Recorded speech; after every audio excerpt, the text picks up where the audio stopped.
Hi everyone, just an intro to this video. It's coming up. It's kind of lengthy. I'm number one, not a professional videographer by any stretch of the imagination, which you'll see. There's going to be some basic transitions. I did this on my phone, but number two, I just wanted to send this out to help as I was working to try to find a solution for this 2014 Ford Mustang. It's got 137,000 miles on it. It's not new by any stretch, but it's my kid's first car, and we had a leak in it. We had a rainstorm and the floorboards were just completely flooded. And I found tons of videos that showed me how to fix the actual leaking part of it, which I'll detail in the video. There's basically some, a water tank reservoir that has a drain. I don't know, the design's not great, but gets in through the air filter, etc. So we got all that fixed up, cleaned up, repaired, and then trying though to get the door sill trim off to get under the carpet to clean it out, vacuum it out, etc., and get it cleaned up. I couldn't find anything on that. And I'm sure it's out there. I just couldn't find it. So hopefully this video will give you the information to do that.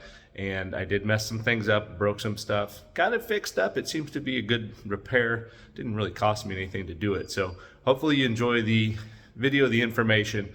It's a 2014 base model 6-cylinder Ford Mustang, leak repair and trim removal and reinstallation for the floorboards and the carpet, and some cool tricks using a hairdryer. So enjoy.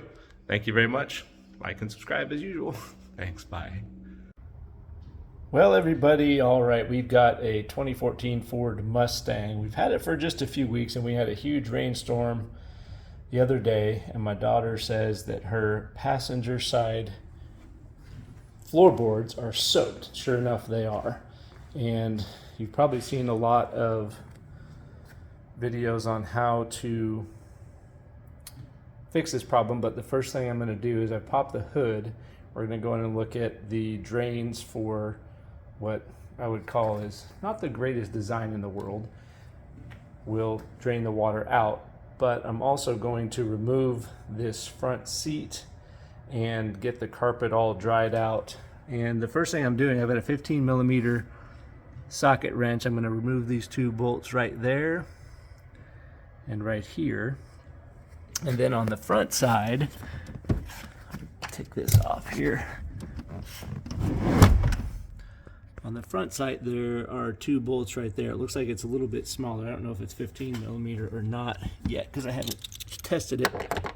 No, it's going to be 12, maybe 13 millimeter.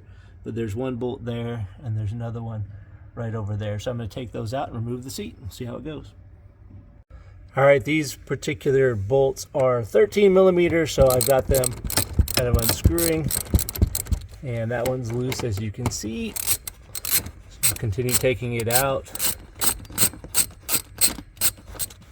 and there's one. Here's the second one. So I have all four bolts loose. I'm going to look underneath here. As you can see, there's also, let's see if I can get the light right. There's some electronics under there that I'm going to make sure when I pull the seat out, detach those before yanking it out. So then we'll get the seat out and keep going. Okay, I've got the seat kind of pulled up and it just tilts right back, but I'll go ahead and release these particular wiring harnesses and the seat will come right out. Okay, a little bit of a challenging thing here, getting this wiring harness off. This one was easy. There's just a little tab right here. You just pull that and it pops right out. This one, I'm not entirely sure, but I'm guessing this is the airbag sensor one, but it's got a little tab.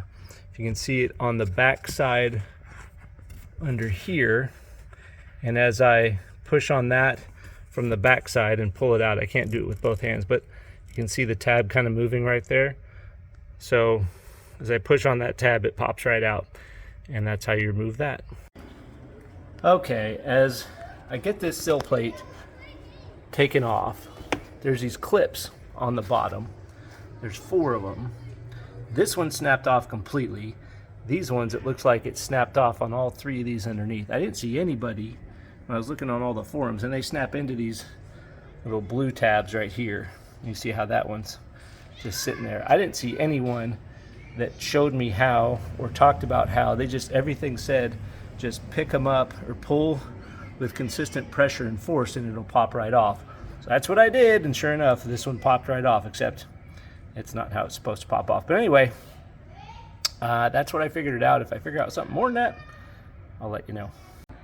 All right, this is what the actual clip looks like. Sure enough, it's broken, and I'll probably have to go and get another one, but this is the hole that it sticks into. And I did just like every forum said. I just pulled straight up on it and it broke every one of these. All it is these two little tabs on the sides of each one of them, and you can kind of see it real close there. It's not terribly wide. I don't know why it was so stuck in there, but that's what it looks like. And yeah, you should just be able to pull that straight up and down. There's the hole that it goes into. As you can see, there's 1, 2, 3, 4 of them, and I have 1, 2, 3, 4 of them that are busted. So if you just slid, as these are stuck down inside here, if I had just slid a screwdriver blade underneath the back right there, and that's how I was actually able to get it out. So if you just slide a screwdriver blade kind of underneath like that from the back side, let's see if I can get this here for you. So slide it under there. I'm not going to be able to do this one-handed, but slide a blade under there. You could pop that little tab and it would pop right up, but that's where they are. So hopefully that helps you get the door slim. Now the next step is I'm going to get this kick plate off, and it seems like it should just, well, actually, that was easy. Just pulled off from the top right there. Doesn't look like, yeah, it just has one tab there, couple of tabs there and there, and it just popped right off. So there's your mechanism on that. That was super easy to do. And yep, that clip goes in right there, and the two other clips just hold on to that piece of the bodywork right here. So now we got the trim pieces off, and I'm going to pull the carpet up and we're going to dry it out.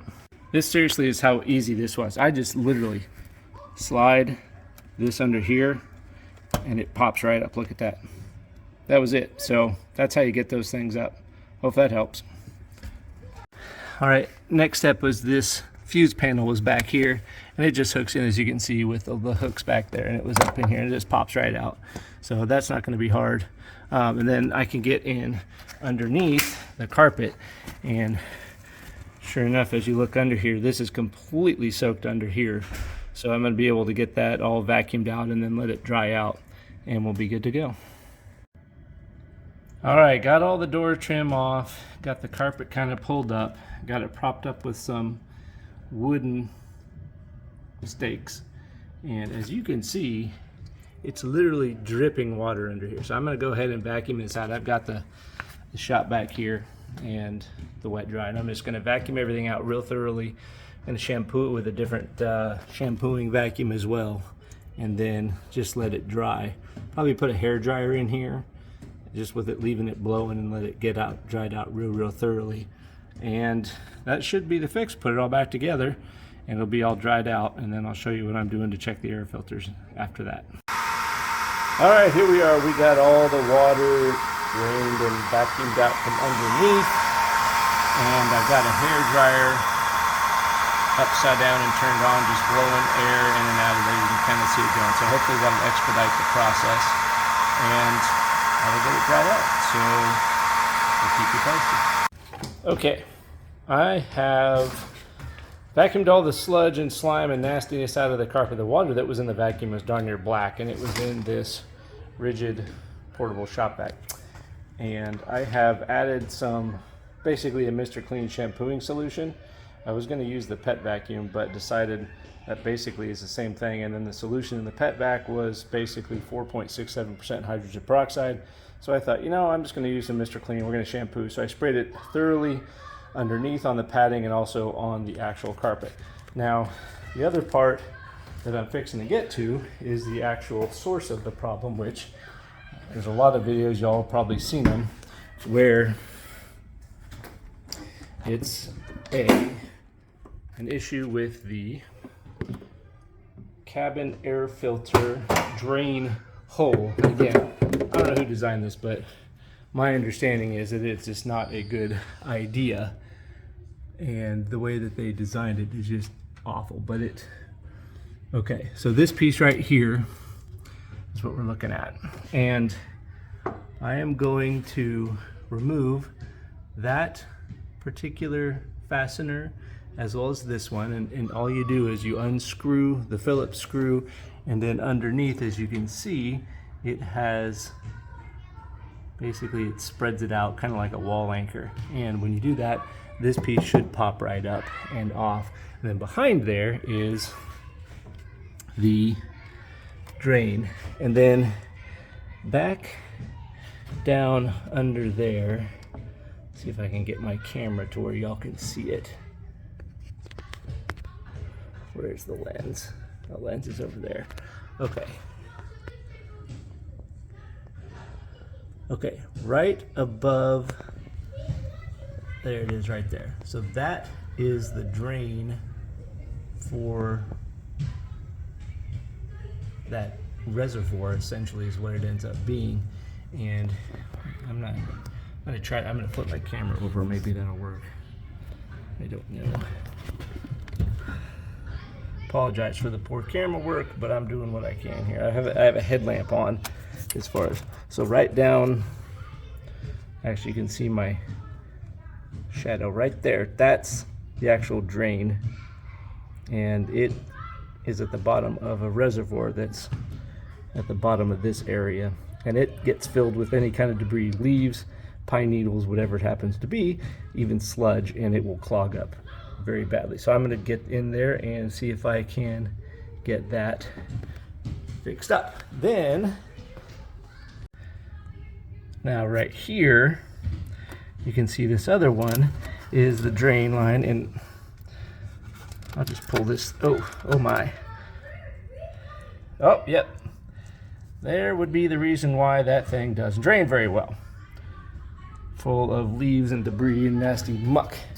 Oh yeah. So what I'm gonna do is take this outside and I'll get that cleaned out, and we'll get it fixed up so that it will also be able to drain, and then we'll solve the problem.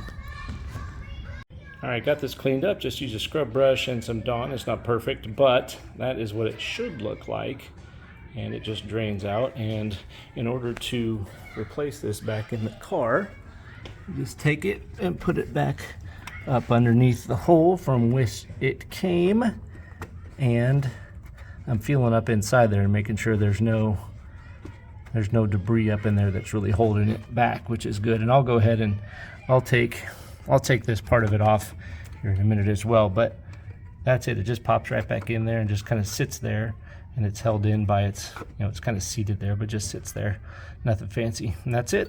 So that's the next step.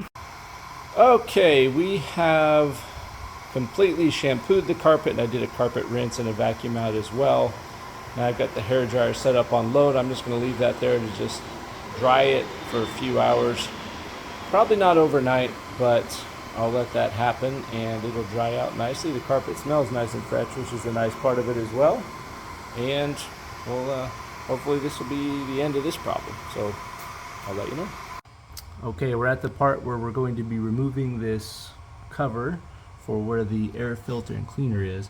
Now this particular screw right here, you don't need much. As you can see, I've just got this little tool, and you want to unscrew it just enough to where I'm really not putting any downward pressure on it, but it's unscrewing just enough to get it loose, and then that pops out, then the fastener just pops out just like that. And as you can see, that's all it is. So gonna get those parts out. All right, doing the same thing over here on the driver's side, and I've already cleaned out, as you know, that particular little drain valve right down there. Let's see if I can, there it is right there. That's the drain valve flapper, and I've already cleaned that out, so that one's good. And I'm just gonna double check to make sure there's no debris inside down here as well. Another little tip and trick actually is when you get to these fasteners, if you're having a hard time where the screw is not coming out, if you can get under there and actually pinch this fastener down here while you're unscrewing the screw, I just figured this out, then it will come up much easier. Alright, I've got this all apart. I'm going to try to get the light down here so y'all can see, but down inside there, as you can see, it's all cleaned out, and that's the drain valve down there at the bottom. As you see, we've already replaced the air filter, and that needs to be put in solidly. We're all good to go there. So passenger side is clear and good to go. All right, as I was trying to pull this particular one up, you have to actually take the windshield wiper blades off, both there and here. I didn't feel like doing that, but I was able to look down inside here with the flashlight, and I can actually see the drain. I don't know if you guys can see it or not. There it is. That right down there, that's the actual drain hole. And again, I apologize, this is not going to be the greatest video, but you can kind of peek down there in between. You can see if there's any debris down there, and this particular hole is cleaned up. Now, one thing you can actually do, if you need to, you can instead just go down here below, and you can just go up from underneath with your fingers and pull out any debris. And I felt up inside there, and there's no debris up in there as well. So that's another way you can actually check for water in that particular drain spot. But that one's clean, no issues there, and I was able to visually inspect that and see it. So no need to get in there with the actual removal of the cover.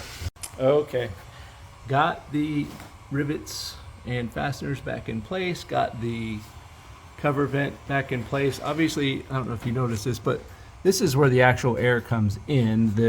The air filters over here, and obviously water can get in. And then back over in this corner, I'll come over on this side, you can see there's actually right here, there's a drain hole that can kind of let water in there obviously as well. So you don't want water pooling up in this area here. Again, if that drain below, which again is right straight, I don't know if you can see my finger, right straight down below my finger. There it is. Oh, this is hard to do, I'm telling you what. There it is. That's where the drain is. Right below my finger, above the lines, the coolant lines. And if that drain is clear, then you won't have any issues in the future. So last thing I'm doing is I'm getting, again, the carpets drying out, got the hair dryer going, let this go for a few hours. It's pointing toward the back right now. Here in a couple hours I'll change it and point it toward the front and just make sure it's all thorough and dry, and put it all back together.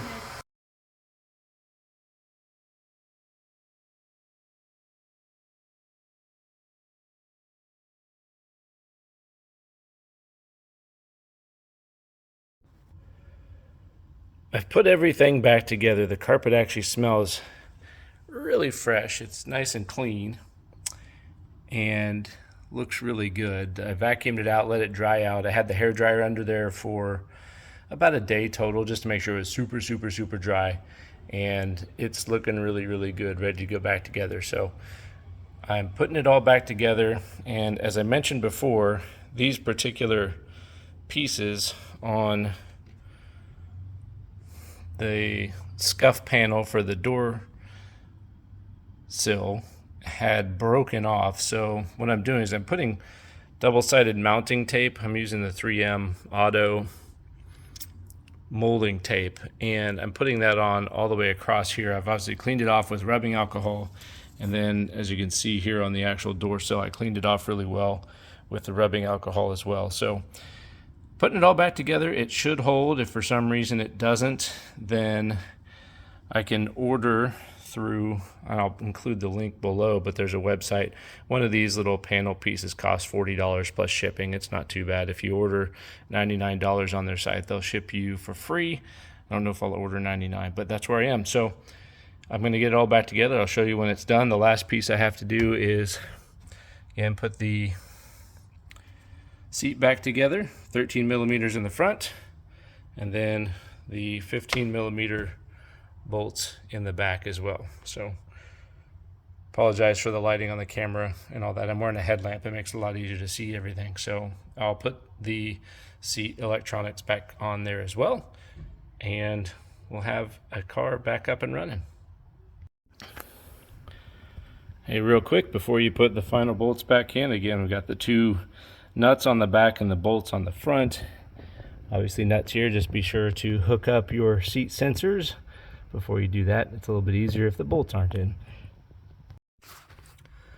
Okay, got the bolts on the seat back in. Last part is these trim pieces need to go back over these particular parts, and as you can see there's a little clip here, and I'll point to it on, see the back side. That little clip goes into that little hole right there, and it should, I haven't done this one-handed yet, but it should slide right back in rather simply. Make sure it's all lined up with the track, and voila, there's one. This one, the same deal. You can kind of see how the clip is lining up right there, but should just pop. Yep, pops right into place. So trim pieces installed, all set to go, and looks like we are back in business. I still need to tighten the front bolts. I haven't done that, but again, those are 13 millimeter. I'll double check that real quick with my socket. Yeah, there's 13 millimeter right here. Yep, bingo. 13 millimeter there. Hand tightening first, obviously, and I will finish it up with the socket. So she's back up and running. So plate reinstalled, looks good. It's nice and tight on there. I mean, it's not going anywhere, and it's flushed down. I got the carpet under there. Yeah, the carpet looks good underneath, and it's got a nice seal to it. Trim's all back in place, and she's back up and running. So long video, I know, but that's how you fix the 2014 Ford Mustang when the passenger side floorboard floods due to the rainwater not draining out of, yeah, I think it's a design flaw, but it's that reservoir where the air comes in, great, but if it gets filled with water, the water comes into your floorboards. Good luck, make it a great day.